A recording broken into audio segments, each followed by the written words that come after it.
അപ്പോൾ ആർക്കൊക്കെ മോശയെ അറിയാം? ബൈബിളിലെ ഒരു വ്യക്തിയാണ് മോശ എന്ന് പറയുന്നത്. അപ്പോൾ മോശ ദൈവത്തെ അനുസരിച്ച് നടന്ന ഒരു വ്യക്തിയാണ്. ഇസ്രായേൽ മക്കളെ കൊണ്ടു നടന്ന ഒരു വ്യക്തിയാണ്. അപ്പോൾ ഖുറാനില് മൂസ നബി എന്നാണ് പറയുന്നത്. ഇംഗ്ലീഷിൽ വരുമ്പോൾ അത് മോസസ് എന്ന് പറയും. അതിന്റെ മലയാളമാണ് മോശ. ഈ മോശയുടെ മീനിങ് വെള്ളത്തിൽ നിന്നും വലിച്ചെടുത്തവൻ എന്നും പറയും. സോ ഈ മോശയെ പറ്റിയിട്ട് കുറച്ച് വീഡിയോസ് ഞാൻ പാർട്ടായിട്ട് വരുന്നുണ്ട്, കമ്മിങ് സൂൺ ആയിട്ട് ഉണ്ട്. സോ കുറച്ച് ഭാഗം ഞാൻ മോശയെ പറ്റി ഒന്ന് പറയാം. മോശ ജനിക്കുന്ന കാലഘട്ടത്തിൽ ബറബോന്റെ കാലഘട്ടമാണ്. ബറബോൻ ഭരിക്കുന്ന കാലഘട്ടം. ആ സമയത്ത് ബറബോൻ ഒരു ആജ്ഞ കൊണ്ടുവരികയാണ്.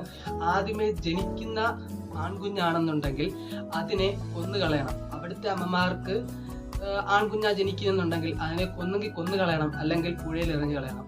അങ്ങനെ ഒരു ആജ്ഞ കൊണ്ടുവരികയാണ്. സോ ഇതിന്റെ ബാക്കി പാർട്ട്